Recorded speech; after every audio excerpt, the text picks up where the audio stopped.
tu om na te ingai nat om na ten min zem che ya thui takin ko hel chi zing lom ni a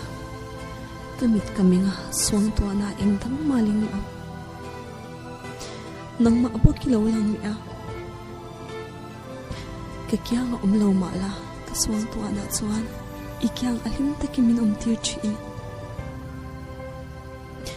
engti ka nge ka kya ngai reng theng ti in ka ngai to fau chi a ka thinlung phori hian mingalam china tiang em ka thinlung lo tu hi nang chawi ni sina i thil ti kong tin reng ti shat ka chak china i limem idam chaim ti te ngai sak chi a do tak en kol che ka du thu sam peranya sina ikyang ka kham ngai lova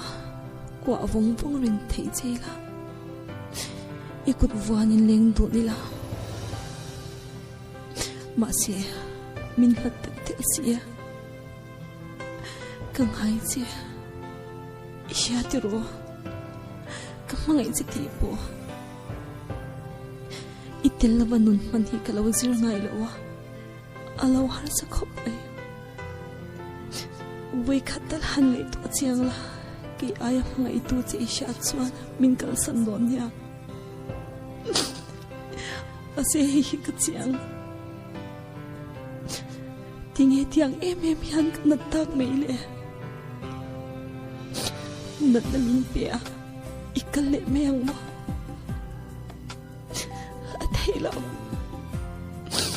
ikal do na ni pon min shuai vela kala du fan singa tu tak nang ma chawi kal lui ni chuan lo kir le mala tan kom to lawanga